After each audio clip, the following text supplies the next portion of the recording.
സ്നേഹമുള്ളവരെ, പുതിയൊരു വീഡിയോയിലേക്ക് എല്ലാ പ്രിയപ്പെട്ടവർക്കും ഒരിക്കൽ കൂടി സ്വാഗതം. ഇന്ന് നമ്മൾ ചിന്തിക്കാൻ പോകുന്ന വിഷയം, ഞങ്ങൾ പറയുന്നത് ദുരുപദേശമോ, കേട്ടിട്ട് പറയൂ എന്നുള്ളൊരു തലക്കെട്ടിലാണ് നമ്മളിന്ന് കാര്യങ്ങൾ ചിന്തിക്കാൻ പോകുന്നത്. എന്ന് പറഞ്ഞാൽ, ഇന്ന് ഈ ഗ്രേസ് ഗോസ്പൽ അല്ലെങ്കിൽ കൃപയുടെ സുവിശേഷം സത്യസന്ധമായി തെളിവുകൾ നിരത്തി വചനാടിസ്ഥാനത്തിൽ ഞങ്ങൾ പറയുമ്പോൾ ചില വ്യക്തികൾ അതിനെ ദുരുപദേശമെന്ന് പറഞ്ഞ് മനുഷ്യരുടെ ഇടയിൽ കലക്കമുണ്ടാക്കുന്നതായിട്ട് ശ്രദ്ധയിൽപ്പെടുവാനിടയായിത്തീർന്നു. പ്രിയമുള്ളവരെ, ഞങ്ങൾ എന്തിന് ദുരുപദേശം പറയണം? ഞങ്ങൾ ദുരുപദേശം പറഞ്ഞാൽ ഞങ്ങൾക്ക് എന്താണ് ഗുണം? തിരുവചനത്തെ സ്നേഹിക്കുന്ന ഏതൊരു വ്യക്തിക്കും അറിയാം, വചനത്തിൽ മായം ചേർത്ത് കച്ചവടം ചെയ്തു കഴിഞ്ഞാൽ അത് ദൈവസന്നിധിയിൽ യോഗ്യമല്ല എന്നും, അല്ലെങ്കിൽ തൻ്റെ വചനത്തോട് എന്തെങ്കിലും കൂട്ടുകയോ അതിൽ നിന്ന് കുറയ്ക്കുകയോ ചെയ്താൽ താൻ കുറ്റക്കാരനാകുമെന്നും, അല്ലെങ്കിൽ ദൈവം ന്യായം വിധിക്കുമ്പോൾ നമ്മൾ ദൈവത്തിൻ്റെ സന്നിധിയിൽ കുറ്റക്കാരായി തീരുമെന്നും ദൈവവചനത്തിൽ വ്യക്തമായി പറഞ്ഞിരിക്കെ ഞങ്ങൾ എന്തിനാണ് ദുരുപദേശം പറയുന്നത്? ഞങ്ങൾ ഒരിക്കലും ദുരുപദേശം പറയുന്നില്ല. ഞങ്ങൾ വചനാടിസ്ഥാനത്തിൽ ദൈവവചനത്തെ ആധാരമാക്കി തന്നെയുമല്ല, ദൈവവചനത്തെ യഥാർത്ഥമായി വിഭജിച്ച് പഠിച്ച് മനസ്സിലാക്കി ദൈവം തന്ന കൃപയ്ക്കൊത്ത വണ്ണമാണ് ഞങ്ങൾ ഈ സുവിശേഷം നിങ്ങളോട് അറിയിക്കുന്നത്. ഞങ്ങൾ ആരെയും വഞ്ചിക്കുവാനോ അല്ലെങ്കിൽ ഞങ്ങൾ ആരോടും ദുരുപദേശം പറഞ്ഞ് നിങ്ങളെ തെറ്റിക്കുവാനോ ഞങ്ങൾക്ക് യാതൊരു ഉദ്ദേശവുമില്ല. സത്യം പറഞ്ഞ് നിങ്ങളെല്ലാവരും നിത്യതയിൽ എത്തിച്ചേരണം, നിത്യത കാണണം എന്നുള്ള ആഗ്രഹത്തിലാണ് ഞങ്ങൾ ഈ സുവിശേഷ പ്രവർത്തനങ്ങൾ ചെയ്യുന്നത്. അതുകൊണ്ട് പ്രിയമുള്ളവരെ, നമുക്ക് ഒന്ന് രണ്ട് വചനഭാഗങ്ങൾ വായിച്ചതിന് ശേഷം ഈ വിഷയത്തിലേക്കൊന്ന് കടന്നു വരാൻ ആഗ്രഹിക്കുകയാണ്. സദൃശവാക്യം 18-ാം അധ്യായത്തിൻ്റെ 13-ാം വാക്യം ഇങ്ങനെ വായിക്കുകയാണ്: കേൾക്കും മുൻപേ ഉത്തരം പറയുന്നവന് അത് ഭോഷത്വവും ലജ്ജയുമായി തീരുന്നു. ആ വാക്യം തന്നെ POC ബൈബിളിൽ വായിച്ചാൽ കൂടുതൽ വ്യക്തതയുണ്ട്. സദൃശവാക്യം 18-ന്റെ 13-ാം വാക്യം: ചോദ്യം മുഴുവൻ കേൾക്കുന്നതിന് മുൻപ് ഉത്തരം പറയുന്നത് ഭോഷത്വവും മര്യാദകേടുമാണ്. അപ്പോൾ ഞങ്ങൾ എന്താണോ പറയുന്നത് എന്ന് തിരിച്ചറിയാതെ അത് തെറ്റാണെന്നും ദുരുപദേശമാണെന്നും പറയുന്നത് അതൊരു തരത്തിൽ മര്യാദകേടും ഭോഷത്വവുമാണ് എന്നുള്ളതാണ് ഈ വാക്യത്തിൻ്റെ അടിസ്ഥാനത്തിൽ ഞങ്ങൾ നിങ്ങളെ ചൂണ്ടിക്കാണിക്കുവാൻ ആഗ്രഹിക്കുന്ന കാര്യം. ചോദ്യം മുഴുവൻ കേൾക്കുന്നതിന് മുൻപ് ഉത്തരം പറയുന്നത് ഭോഷത്വവും മര്യാദകേടുമാണ് എന്നാണ് സദൃശവാക്യം 18-ന്റെ 13-ാം വാക്യത്തിൽ POC ബൈബിളിൽ അല്പം കൂടി വ്യക്തത അതിനകത്തുണ്ട് ആ വാക്യത്തിന്. അതുകൊണ്ടാണ് ആ വാക്യം വായിച്ചത്. അപ്പോൾ ഞങ്ങൾ എന്താണ് പറയുന്നതെന്ന് കേൾക്കാതെ അല്പം അവിടെയും ഇവിടെ നിന്നും കേട്ടിട്ട് ഞങ്ങൾ പറയുന്നത് ദുരുപദേശമാണ് എന്ന് പറയുന്നവരോട്, നിങ്ങൾ ഒരു മര്യാദയുള്ളവരാണെങ്കിൽ തീർച്ചയായിട്ടും ഞങ്ങൾ പറയുന്ന ഉപദേശം എന്താണെന്ന് കേൾക്കാനുള്ള ഒരു സന്മനസ്സുണ്ടാകണം എന്നുള്ളതാണ് ഞാൻ ആദ്യമായി നിങ്ങളോട് പറയുന്നത്. വിശുദ്ധ യോഹന്നാൻ എഴുതിയ സുവിശേഷം അതിൻ്റെ 7-ാം അധ്യായത്തിൻ്റെ 51-ാം വാക്യത്തിൽ ഇങ്ങനെ വായിക്കുകയാണ്: ഒരുവന് പറയാനുള്ളത് ആദ്യം കേൾക്കാതെയും അവൻ എന്താണ് ചെയ്യുന്നതെന്ന് അറിയാതെയും അവനെ വിധിക്കാൻ നമ്മുടെ നിയമം അനുവദിക്കുന്നുണ്ടോ? നിക്കോദോമോസ്, ആ മനുഷ്യൻ, അദ്ദേഹം ചോദിക്കുകയാണ്, ഒരുവന് പറയാനുള്ളത് എന്താണെന്ന് കേൾക്കാതെയും ഒരുവൻ ചെയ്യുന്നത് എന്താണെന്ന് മനസ്സിലാക്കാതെയും വിധിക്കാൻ നമ്മുടെ നിയമം അനുവദിക്കുന്നുണ്ടോ എന്നുള്ളത് ഈ നിക്കോദോമോസും ചോദിക്കുകയാണ്. സുഭാഷിതം അഥവാ സദൃശവാക്യം 12-ന്റെ 17-ാം വാക്യത്തിൽ ഇങ്ങനെ പറയുകയാണ്: സത്യം പറയുന്നവൻ വ്യാജം കൂടാതെ തെളിവ് നൽകുന്നു, കള്ളസാക്ഷി വ്യാജം പറയുന്നു. അപ്പോൾ വ്യാജമാണ് പറയുന്നതെങ്കിൽ എങ്ങനെ വേണമെങ്കിലും അത് സ്ഥാപിച്ചെടുക്കാം, ആ കള്ളസാക്ഷ്യം പറഞ്ഞാൽ മതി. പക്ഷേ സത്യമാണ് പറയുന്നതെങ്കിൽ ആ സത്യം പറയുന്നവൻ വ്യാജം കൂടാതെ എന്ന് പറഞ്ഞാൽ വെള്ളം ചേർക്കാതെ തെളിവ് നൽകുന്നു, സത്യത്തെ സത്യം കൊണ്ട് ബോധ്യപ്പെടുത്തുന്നു എന്നുള്ളതാണ് മനസ്സിലാക്കാൻ സാധിക്കുന്നത്. സത്യം പറയുന്നവൻ വ്യാജം കൂടാതെ തെളിവ് നൽകുന്നു. പ്രിയമുള്ളവരെ, ഞങ്ങൾ ഏകദേശം 78ഓളം വീഡിയോസ് ഈ യൂട്യൂബ് ചാനലിൽ കിടക്കുന്നുണ്ട്. ഞങ്ങൾ പറയുന്ന സുവിശേഷത്തിൻ്റെ സത്യം അത് തെളിയിക്കുവാൻ ദൈവവചനത്തിൽ നൽകിയിരിക്കുന്ന വചന തെളിവുകൾ മുന്നോട്ട് വെച്ചിട്ടാണ് ഞങ്ങളൊരു കാര്യം സ്ഥാപിക്കുന്നത്. അല്ലാതെ വചന സത്യങ്ങളെ കോട്ടിമാട്ടിയോ വെള്ളം ചേർത്തോ ഞങ്ങൾ ഒന്നും തന്നെ ഇവിടെ സ്ഥാപിച്ചെടുക്കുവാൻ ആഗ്രഹിക്കുന്നില്ല. കാരണം അത് ദൈവസന്നിധിയിൽ യോഗ്യമല്ല. ഞങ്ങൾ കുറ്റക്കാരായി നിൽക്കും, ദൈവത്തിൻ്റെ ന്യായവിധിയിൽ ഞങ്ങൾ കുറ്റക്കാരായി നിൽക്കും എന്നുള്ള ബോധ്യം ഞങ്ങൾക്കുള്ളത് കൊണ്ട് പരമാർത്ഥമായും കൃത്യമായും അത് പറയുവാൻ വേണ്ടി തന്നെയാണ് ഞങ്ങളുടെ ആഗ്രഹം. ഇവിടെ പറയുന്നു, സത്യം പറയുന്നവൻ വ്യാജം കൂടാതെ തെളിവ് നൽകുന്നു. ഞങ്ങൾ ഒരു കാര്യം പറഞ്ഞിട്ടുണ്ടെങ്കിൽ അത് കൃത്യമായ വചനാടിസ്ഥാനത്തിലുള്ള തെളിവുകളാണ് ഞങ്ങൾ നൽകിയിട്ടുള്ളത് എന്നുള്ളത് ഞങ്ങളുടെ മുൻ വീഡിയോസ് നോക്കിക്കഴിഞ്ഞാൽ മനസ്സിലാക്കാൻ സാധിക്കുന്നതാണ്. അപ്പോൾ തന്നെ ഇത്രയും വാക്യങ്ങൾ വായിച്ചപ്പോൾ എന്താണ് അല്പമായി മനസ്സിലാക്കിയ കാര്യം? കേട്ടതിന് ശേഷം മാത്രം മറുപടി പറയുക, അതാണ് മര്യാദയുള്ളവരുടെ ലക്ഷണം എന്ന് ബൈബിൾ പറയുകയാണ്. സദൃശവാക്യം 18:13. അപ്പോൾ തന്നെ സത്യമാണ് ഒരുവൻ പറയുന്നതെങ്കിൽ അവൻ തെളിവ് മുന്നോട്ട് വെച്ചിട്ടായിരിക്കും സംസാരിക്കുന്നത്. സദൃശവാക്യം 12:17 വാക്യം. അപ്പോൾ തന്നെ യോഹന്നാൻ എഴുതിയ സുവിശേഷത്തിൻ്റെ 7:51 പറഞ്ഞു, ഒരുവന് പറയാനുള്ളതും ചെയ്യുവാനുള്ളതും എന്താണെന്ന് മനസ്സിലാക്കാതെ അവനെ ന്യായം വിധിക്കുന്നത്, അവനെ കുറ്റം വിധിക്കുന്നത് യോഗ്യമല്ല എന്നുള്ളതും വചനത്തിൽ കാണാൻ സാധിക്കുന്നുണ്ട്. ഇത്രയും കാര്യങ്ങൾ വചനത്തിൻ്റെ തെളിവോടുകൂടെ നമ്മൾ നോക്കുമ്പോൾ ഞങ്ങൾക്ക് പറയാനുള്ളത് എന്താണെന്നും ഞങ്ങൾ പറയുന്നത് എന്താണെന്നും കേട്ട് ഗ്രഹിച്ചതിന് ശേഷം ഇത് തെറ്റാണെങ്കിൽ നിങ്ങൾ എന്ത് ചെയ്യണം? വചനാടിസ്ഥാനത്തിൽ ഇന്ന കാര്യങ്ങൾ ഇന്ന കാര്യ സഹിതം തെറ്റാണ് എന്നുള്ളത് ബോധ്യപ്പെടുത്തണം. അല്ലാതെ മറഞ്ഞും തെളിഞ്ഞും നിന്നുകൊണ്ട് ഇത് തെറ്റാണ്, ഇത് ദുരുപദേശമാണ് എന്ന് കണ്ണടച്ച് ആക്ഷേപിക്കുന്ന അല്ലെങ്കിൽ അടച്ച് ആക്ഷേപിക്കുന്ന ഒരു രീതി ദയവായി നിങ്ങൾ നിർത്തണമെന്ന് ഞാൻ ഓർപ്പിക്കുകയാണ്. അപ്പോൾ തന്നെ ഞങ്ങൾ പറയുന്ന ഈ സത്യസുവിശേഷം കേട്ട് അനേകർ രക്ഷയുടെ അനുഭവത്തിലേക്ക് വന്നിട്ടുണ്ട്. അവരുടെ സന്തോഷം ഞങ്ങൾ വിളിച്ചറിയിക്കുന്നുണ്ട്. ഞങ്ങൾ പറയുന്ന സുവിശേഷം കേട്ട് ഞങ്ങളോട് ചേർന്ന് നിൽക്കുന്ന അനേകരുണ്ട്. പ്രിയമുള്ളവരെ, നിങ്ങളെ ഓർത്തല്ല ഞാൻ ഈ ക്ലാസ് ഇടുന്നത്, മറിച്ച് ഈ സത്യം കേട്ടിട്ടും എങ്ങനെയൊക്കെ തെളിയിച്ചു കൊടുത്തിട്ടും ഇതെല്ലാം തെറ്റാണെന്നും പൈശാചികമാണെന്നും വിധി എഴുതുന്നവർക്ക് ഒരിക്കൽ കൂടി അവരുടെ കണ്ണുകൾ തുറക്കാൻ കഴിയുമെങ്കിൽ തുറക്കട്ടെ എന്ന് കരുതി മാത്രമാണ് ഞങ്ങൾ വീണ്ടും ഈ വീഡിയോ ചെയ്തത്. നമുക്ക് 1-2 വാക്യങ്ങൾ കൂടി ഒന്ന് ശ്രദ്ധിക്കാം.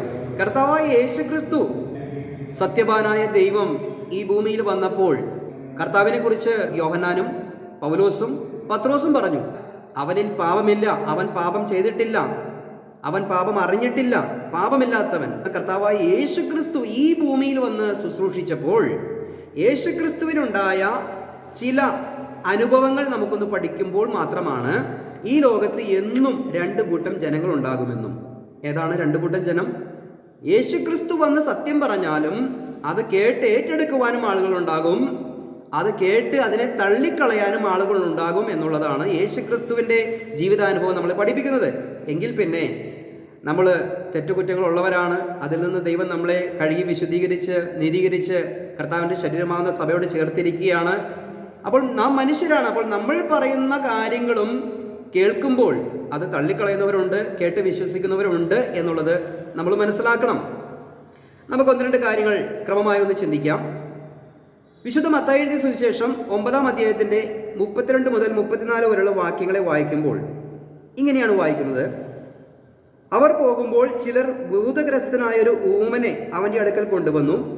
അവൻ ഭൂതത്തെ പുറത്താക്കിയ ശേഷം ഊമൻ സംസാരിച്ചു. ഇസ്രായേലിൽ ഇങ്ങനെ ഒരു നാളും കണ്ടിട്ടില്ല എന്ന് പുരുഷാരം അതിശയിച്ചു. പരീശന്മാരോ, ഇവൻ ഭൂതങ്ങളുടെ തലവനെ കൊണ്ട് ഭൂതങ്ങളെ പുറത്താക്കുന്നു എന്ന് പറഞ്ഞു. ഇപ്പോൾ ഇവിടെ എന്താണ് സംഭവിച്ചത്? ഇവിടെ ഭൂതഗ്രസ്തനായ ഒരു ഊമനെ കർത്താവ് സൗഖ്യമാക്കി.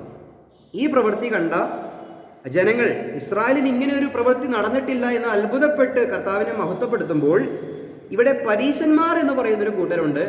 അവർ കർത്താവ് ചെയ്ത നന്മയല്ല കണ്ടത്, അവരുടേതായിട്ടുള്ള ഉപദേശത്തിന് നിരക്കാത്ത ചില കാര്യങ്ങളും പ്രവൃത്തികളുമാണ് കർത്താവ് ചെയ്തത്. അതുകൊണ്ട് അവർ പറയുകയാണ് ഇത് ദുരുപദേശമാണ്, അല്ലെങ്കിൽ ഇത് പൈശാചികമാണ്, പിശാചിനെ കൊണ്ടാണ് യേശുക്രിസ്തു ചെയ്തതെന്നാണ് അവരുടെ പക്ഷപാതം. അവർ വാദിക്കുന്നത് ഇങ്ങനെയാണ്. അപ്പോൾ തന്നെ വിശുദ്ധ മത്തായി എഴുതിയ സുവിശേഷം 12-ാം അധ്യായത്തിൻ്റെ 22 മുതൽ 24 വരെയുള്ള വാക്യങ്ങൾ വായിക്കുമ്പോൾ മറ്റൊരു സംഭവം കാണുകയാണ്. അനന്തരം ചിലർ കുരുടനും ഊമനുമായൊരു ഭൂതഗ്രസ്തനെ അവൻ്റെ അടുക്കൽ കൊണ്ടുവന്നു. ഊമൻ സംസാരിക്കുകയും കാണുകയും ചെയ്യുവാൻ തക്കവണ്ണം അവൻ അവനെ സൗഖ്യമാക്കി. പുരുഷാരമൊക്കെയും വിസ്മയിച്ചു. ഇവൻ ദാവീദിന്റെ പുത്രൻ തന്നെയോ എന്ന് പറഞ്ഞു. അത് കേട്ടിട്ട് പരീശന്മാർ, ഇവൻ ഭൂതങ്ങളുടെ തലവനായ ബേൽസെബൂലിനെ കൊണ്ടല്ലാതെ ഭൂതങ്ങളെ പുറത്താക്കുന്നില്ല എന്ന് പറഞ്ഞു. പ്രിയമുള്ളവരെ, വളരെ ശ്രദ്ധിക്കേണ്ട കാര്യമാണ്. ചിലപ്പോൾ ഒരു പക്ഷേ നിങ്ങൾ ശ്രദ്ധിച്ചിരിക്കാൻ സാധ്യതയില്ലാത്തതുകൊണ്ട് ഞാനത് ശ്രദ്ധയിൽപ്പെടുത്തുകയാണ്. മത്തായി എഴുതിയ സുവിശേഷം 9-ാം അധ്യായത്തിന്റെ 32 മുതൽ 34 വരെയുള്ള വാക്യങ്ങളിൽ അവിടെ ഒരു ഭൂതഗ്രസ്തനായ ഊമനെയാണ് സൗഖ്യമാക്കുന്നത്. ആ ഭൂതഗ്രസ്തനായ മിണ്ടാൻ കഴിയാത്തവനെ സൗഖ്യമാക്കിയപ്പോഴും അവിടെ ഉണ്ടായിരുന്ന പരീശന്മാർ പറഞ്ഞത് ഇത് ബേൽസെബൂലിനെ കൊണ്ടാണ് ഇങ്ങനെ ചെയ്യുന്നത് എന്നാണ് പറഞ്ഞത്.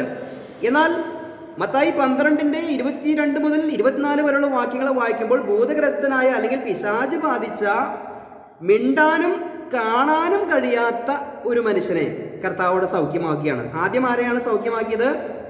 പിശാച് ബാധിതനായ ഊമനായ ഒരു മനുഷ്യനെയാണ് സൗഖ്യമാക്കിയത്, അല്ലേ?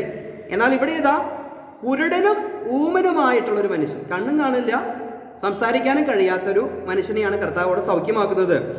അപ്പോഴും അവരെന്താണ് പറഞ്ഞത്? ഇത് പിശാചുക്കളുടെ തലവനായ ബേൽസബൂലിനെ കൊണ്ടല്ലാതെ കർത്താവ് ഇത് ചെയ്യുന്നില്ല, യേശു ഇത് ചെയ്യുന്നില്ല എന്നുള്ളതാണ് അവരുടെ വാദം. അപ്പോൾ പ്രിയമുള്ളവരെ, ഇവിടെ 2 അത്ഭുതങ്ങൾ കർത്താവ് ചെയ്യുകയാണ്. മിണ്ടാൻ കഴിയാത്ത ഒരുവന് സംസാരശേഷി നൽകുകയാണ്. അപ്പോൾ പറഞ്ഞു ഇവൻ പിശാചിനെ കൊണ്ടാണ് ചെയ്യുന്നത്. എന്നാൽ അടുത്തൊരു വ്യക്തി, ആ വ്യക്തിയെ പരിശോധിക്കുമ്പോൾ അവന് മിണ്ടാനും കഴിയുകയില്ല, കാണാനും കഴിയുകയില്ല. അപ്പോൾ ഈ 2 വൈകല്യമുള്ള മനുഷ്യനെ കർത്താവ് അവിടെ സൗഖ്യമാക്കി കാണിക്കുകയാണ്. അപ്പോഴും അവർ പറയുകയാണ് ഇത് പിശാചിനെ കൊണ്ടാണ് കർത്താവ് ഇത് ചെയ്യുന്നത് എന്ന് പറയുകയാണ്. അപ്പോൾ നമുക്കിതിൽ നിന്ന് എന്ത് മനസ്സിലായി? ഇനി കർത്താവായ യേശുക്രിസ്തു അവിടെ ഊമനെയല്ല, അന്ധനെയല്ല, ഇനി മറ്റെന്തെങ്കിലും വൈകല്യമുള്ളവനെയല്ല, മരിച്ചവരെ പോലും ഉയർപ്പിച്ചാലും ഇവർക്ക് എന്തേ പറയാനുള്ളൂ? ഇവർ ഇത്രേ പറയുകയുള്ളൂ, ഇത് പിശാചിന്റെ പ്രവൃത്തിയാണ്, യേശു ചെയ്യുന്നത് പിശാചിന്റെ പ്രവൃത്തിയാണ് എന്ന് പറയാൻ കഴിയുകയുള്ളൂ. എൻ്റെ വചനം കേൾക്കുന്ന പ്രിയപ്പെട്ടവരുടെ മുൻപിൽ സത്യങ്ങളെ നിരത്തി വെച്ച് ഇത് ബോധ്യപ്പെടുത്തുവാൻ ഞാൻ ആഗ്രഹിക്കുന്നു. അപ്പോൾ തന്നെ അവർക്ക് വീണ്ടും ഈ സത്യം മനസ്സിലാക്കുവാൻ കഴിയട്ടെ എന്ന് വിചാരിച്ചു കൂടിക്കൊണ്ട് ഈ സത്യം അവരുടെ മുൻപിലും വെക്കുകയാണ്. കർത്താവ് പോലും ചെയ്ത കാര്യങ്ങളെ അവർ വിമർശിക്കുകയാണ്, അല്ലേ? ആദ്യം ഒരു അത്ഭുതം ചെയ്തു, ഒരു ഊമനെ സൗഖ്യമാക്കി. അവിടെ കർത്താവിനോട് പറയുകയാണ് ഇവൻ ചെയ്യുന്നത് പൈശാചികമാണ്. അപ്പോൾ ഇവിടെ ഏതാ മിണ്ടാനും കാണാനും കഴിയാത്തൊരു മനുഷ്യനെ സൗഖ്യമാക്കി, അപ്പോഴും സെയിം റിസൾട്ട്. പക്ഷേ ഒരു പറ്റം ജനം ഈ സത്യങ്ങളെ തിരിച്ചറിയുന്നവരുണ്ട് എന്നുള്ളത് നമുക്ക് മനസ്സിലാക്കാൻ സാധിക്കും. വിശുദ്ധ യോഹന്നാൻ എഴുതിയ സുവിശേഷം 10-ാം അധ്യായത്തിന്റെ 19 മുതൽ 21 വരെയുള്ള വാക്യങ്ങൾ. ഈ വചനം നിമിത്തം യഹൂദന്മാരുടെ ഇടയിൽ പിന്നെയും ഭിന്നതയുണ്ടായി. അവരിൽ പലരും അവന് ഭൂതമുണ്ട്, അവൻ ഭ്രാന്തനാകുന്നു, അവന്റെ വാക്ക് കേൾക്കുന്നത് എന്തിനെന്ന് പറഞ്ഞു. അപ്പോൾ നമുക്ക് സുവിശേഷ ഭാഗങ്ങൾ പരിശോധിച്ച് കഴിഞ്ഞാൽ കർത്താവായ യേശുക്രിസ്തു പരസ്യ ശുശ്രൂഷയ്ക്ക് ഇറങ്ങി കർത്താവ് എല്ലാ കാര്യങ്ങളും കൃത്യമായും ക്രമമായും ചെയ്തുകൊണ്ടിരിക്കുമ്പോൾ, എല്ലാം ഭംഗിയായി ചെയ്യുമ്പോൾ കണ്ണുകൾക്ക് കാഴ്ച കൊടുക്കുന്നു, മുടന്തരെ സൗഖ്യമാക്കുന്നു, രോഗികളെ സൗഖ്യമാക്കുന്നു എന്ന് വേണ്ട, കർത്താവിന്റെ മുൻപിൽ വരുന്ന എല്ലാ പ്രശ്നങ്ങളെയും പരിഹരിച്ച് കാറ്റിനെയും കടലിനെയും ശാസിച്ച് എല്ലാത്തിൻ്റെ മേൽ തനിക്ക് അധികാരമുണ്ട് എന്ന് പറഞ്ഞ് പാപങ്ങളെ പോലും ക്ഷമിക്കുവാൻ മനുഷ്യപുത്രന് അധികാരമുണ്ട് എന്നൊക്കെ പറഞ്ഞ് കർത്താവ് ഓരോ കാര്യങ്ങളും ഭംഗിയായി ചെയ്യുമ്പോൾ, നന്മയല്ലാതെ ഒന്നും തന്നെ കർത്താവ് ചെയ്തിട്ടില്ല, ഒരു തിന്മയും കർത്താവ് ചെയ്യുന്നില്ല, എല്ലാം നന്മയായി ചെയ്യുമ്പോൾ തന്നെ ഇവിടെ പറയുകയാണ് അവൻ പറയുന്നത് എന്തിന് നമ്മൾ കേൾക്കണം? അവന് ഭൂതമുണ്ട്, അവന് ഭ്രാന്തുണ്ട്, കണ്ടോ? അവൻ്റെ വാക്കുകൾ നമ്മൾ എന്തിനു കേൾക്കണം? അപ്പൊ യേശുവിനെ നോക്കി ജനം പറയുകയാണ് അവൻ്റെ വാക്ക് എന്തിനു കേൾക്കണം? അവന് പിശാചുണ്ട്, അവന് ഭൂതമുണ്ട് എന്നാണ് പറയുന്നത്. അപ്പോൾ സത്യം പറയുമ്പോൾ കർത്താവിന് പോലും ഈ തിക്താനുഭവം ഉണ്ടായിട്ടുണ്ട് എന്നുള്ളത് ഞങ്ങൾ ഓർക്കുകയാണ്. അതുകൊണ്ട് ഞങ്ങൾ പറയുന്നതും അത് നുണയാണ്, പൈശാചികമാണ്, ദുരുപദേശമാണ് എന്ന് പറയുന്നവരുടെ മുൻപിൽ എത്ര തെളിയിച്ചാലും അവർക്കത് തെളിവായി വരികയില്ല. പക്ഷെ തെളിയിക്കുമ്പോൾ മനസ്സിലാക്കുന്ന കുറച്ച് പേരുണ്ട്. 21-ാം വാക്യത്തിൽ പറയുകയാണ്, യോഹന്നാൻ എഴുതിയ സുവിശേഷം 10-ാം അധ്യായത്തിന്റെ 21-ാം വാക്യം, മറ്റു ചിലർ ഇത് ഭൂതഗ്രസ്തന്റെ വാക്കല്ല, ഭൂതത്തിന് കുരുടന്മാരുടെ കണ്ണ് തുറപ്പാൻ കഴിയുമോ എന്ന് പറഞ്ഞു. കണ്ടോ, ഇവിടെ 2 പക്ഷമായി തിരിയുന്ന ഒരു കാഴ്ചയാണ്. ഒന്ന്, യേശുക്രിസ്തു എന്ത് ചെയ്താലും വിമർശിക്കുന്ന ഒരു കൂട്ടർ. മറ്റൊരു കൂട്ടർ കർത്താവ് ചെയ്യുന്ന സത്യങ്ങളെ കേട്ട് മനസ്സിലാക്കി ഇത് പൈശാചിക പ്രവൃത്തിയല്ല, മറിച്ച് ഇത് ദൈവപ്രവൃത്തിയാണ് എന്ന് കാണുന്നവർ. അപ്പോൾ 2 തരം ഹൃദയമുള്ളവർ, 2 തരം കണ്ണുള്ളവർ, അല്ലെ, 2 തരം കാഴ്ചപ്പാടുള്ളവർ, ഇങ്ങനെയുള്ളവരുടെ മുൻപിലാണ് സുവിശേഷം പങ്കുവയ്ക്കുമ്പോൾ ഒരു കൂട്ടർ ഇതിനെ വിമർശിക്കുകയും ഒരു കൂട്ടർ ഇതിനെ സ്വീകരിക്കുകയും ചെയ്യും എന്നുള്ളതിന് യാതൊരു സംശയവും വേണ്ട എന്നുള്ളത് മനസ്സിലാക്കാൻ കഴിയുന്നൊരു കാര്യമാണ്. അത് കർത്താവായ യേശുക്രിസ്തുവിന്റെ ജീവിതത്തിൽ തന്നെ നമുക്ക് മനസ്സിലാക്കാൻ കാണുന്നൊരു കാഴ്ചയാണ്. അപ്പോൾ പ്രിയമുള്ളവരെ, ഞങ്ങൾ എന്ത് സുവിശേഷമാണ് പറയുന്നത്? ഞങ്ങൾ കൂടെ പറയുന്നുണ്ട് rightly divide the word of truth, അപ്പോൾ തന്നെ കൃപയുടെ സുവിശേഷം, അപ്പോൾ തന്നെ റാപ്ചർ, അപ്പോൾ തന്നെ ആ സ്വർഗീയ പ്രത്യാശ, അപ്പോൾ തന്നെ സൗജന്യമായ രക്ഷ എന്നൊക്കെ ഞങ്ങൾ ഇങ്ങനെ പ്രസംഗിക്കുകയാണ്. ഇനി പറയാൻ പോകുന്ന കാര്യങ്ങൾ ഞങ്ങൾ സവിസ്തരം മുൻ വീഡിയോകളിൽ ചെയ്തിട്ടുണ്ട്. തെളിവ് സഹിതം ഞങ്ങൾ വചനാടിസ്ഥാനത്തിൽ അത് തെളിയിച്ചിട്ടുണ്ടെങ്കിലും ഞങ്ങൾ ഒറ്റ വാക്യത്തിൽ പറഞ്ഞു പോവുകയാണ്. കൃപയുടെ സുവിശേഷം എഫെസ്യ ലേഖനം 2-ാം അധ്യായത്തിന്റെ 8-9 വാക്യങ്ങളിൽ വായിച്ചു കഴിഞ്ഞാൽ, കൃപയാലല്ലോ നിങ്ങൾ വിശ്വാസം മൂലം രക്ഷിക്കപ്പെട്ടിരിക്കുന്നത്, അതിന് നിങ്ങളുടെ പ്രവൃത്തി കാരണമല്ല എന്ന് പറഞ്ഞാൽ 100% കൃപയാലുള്ള സൗജന്യമായി വിശ്വാസത്താൽ നമ്മൾ രക്ഷിക്കപ്പെട്ടിരിക്കുകയാണ്. എഫെസ്യ ലേഖനം 1-ാം അധ്യായത്തിന്റെ 13-14 വാക്യങ്ങളെ വായിച്ചു കഴിഞ്ഞാൽ, നിങ്ങളുടെ രക്ഷയ്ക്ക് ആധാരമായ സത്യസുവിശേഷം നിങ്ങൾ കേട്ടപ്പോൾ ആ കേട്ട് വിശ്വസിച്ച മാത്രയിൽ തന്നെ പരിശുദ്ധാത്മാവിനാൽ നമ്മെ മുദ്രിതരാക്കിയിരിക്കുന്നു എന്നവിടെ കാണുന്നുണ്ട്. 1 കൊരിന്ത്യർ ലേഖനം 12-13 വാക്യത്തിൽ വായിക്കുകയാണ്, നമ്മളെല്ലാവരും ഏക ശരീരമാകുമാറ് ഏക ആത്മാവിനാൽ സ്നാനമേറ്റു നമ്മൾ ക്രിസ്തുവിന്റെ ശരീരമാകുന്ന സഭയോട് ചേർന്നിരിക്കുകയാണ് എന്നുള്ളതും അവിടെ കാണാൻ സാധിക്കുന്നുണ്ട്.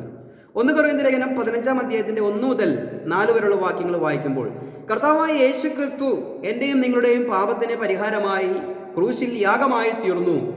അതാണ് ഇന്ന് നമ്മളെ രക്ഷിക്കുന്ന സുവിശേഷം. ആ കർത്താവ് മരിച്ചു, അടക്കപ്പെട്ടു, ഉയർത്തെഴുന്നേറ്റു.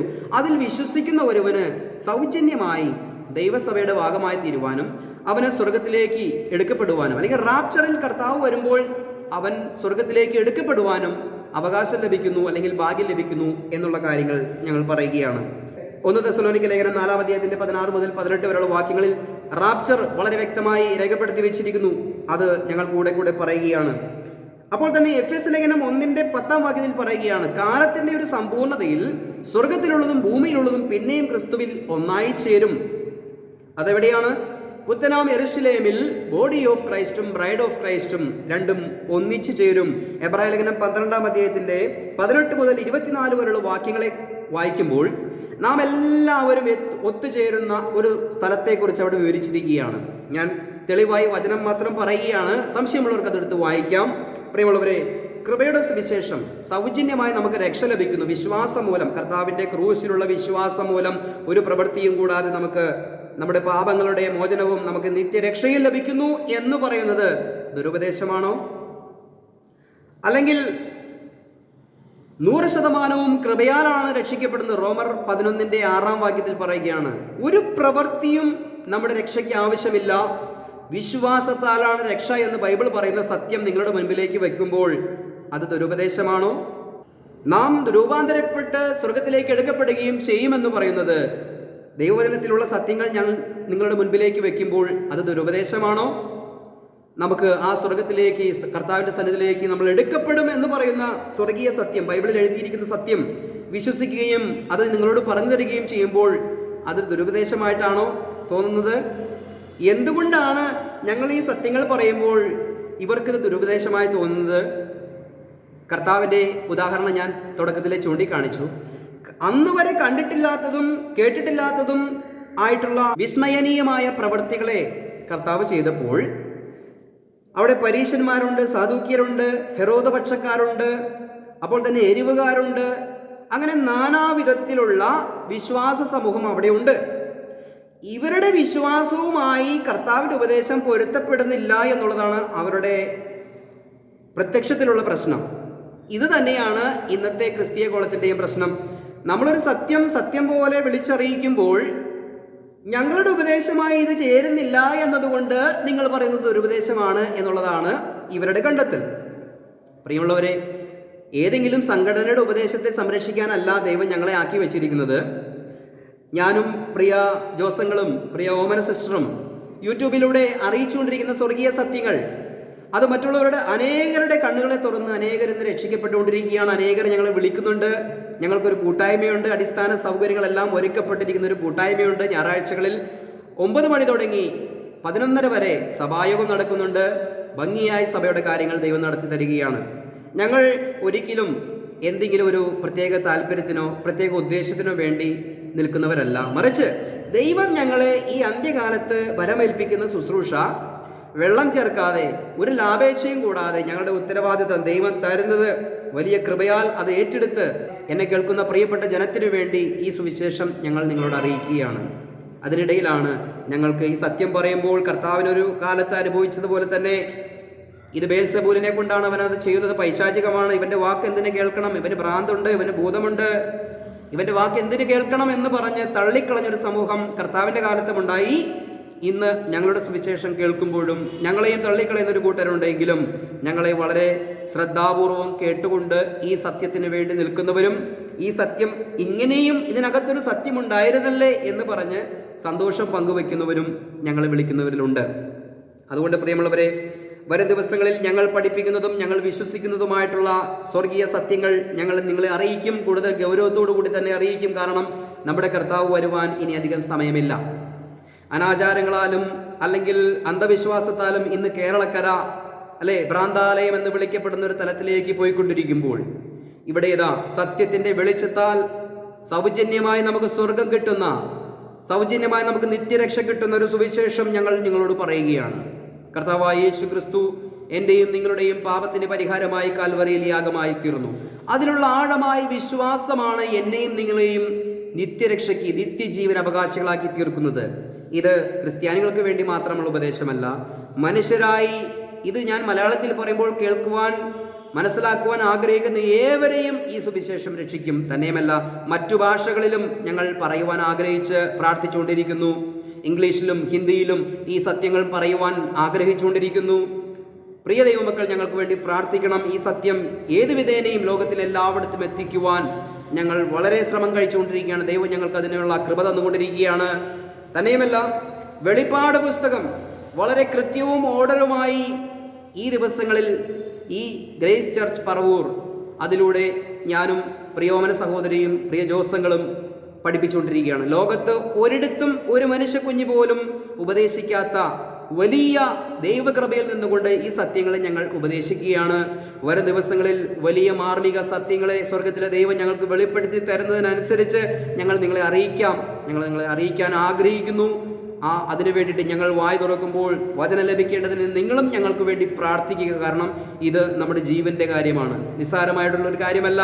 അന്ത്യകാലത്തോടടുത്ത് നിൽക്കുന്ന ഈ സാഹചര്യത്തിൽ ഈ സത്യത്തിന് സാക്ഷികളാകുവാൻ, അനേകരുടെ കണ്ണുകളെ തുറക്കുവാൻ, അനേകർ രക്ഷയിലേക്ക് കടന്നു വരുവാൻ ഇടയായി തീരട്ടെ എന്ന് പ്രാർത്ഥിച്ചുകൊണ്ട് ഈ വിഷയം ഞങ്ങൾ അവസാനിപ്പിക്കുന്നു. ഞങ്ങൾ പറയുന്നത് ദുരുപദേശമോ? കേട്ടിട്ട് മറുപടി പറയൂ. ഒരിക്കലും ഞങ്ങൾ പറയുന്നത് ദുരുപദേശമല്ല. ദൈവത്തിൻ്റെ മാറ്റമില്ലാത്ത ദൈവവചനമാണ്. അപ്പോൾ തന്നെ കൃത്യമായി അതിനെ വിഭജിച്ച് പഠിച്ച് നമുക്കുള്ള ഉപദേശം കൃത്യമായി മനസ്സിലാക്കി ആ മനസ്സിലാക്കുന്നതിൻ്റെ വെളിച്ചത്തിലുള്ള വെളിപ്പാടുകളാണ് ഞങ്ങൾ നിങ്ങൾക്ക് പകർന്നു നൽകുന്നത് എന്ന് മനസ്സിലാക്കുക. ദൈവം എല്ലാവരെയും അനുഗ്രഹിക്കട്ടെ.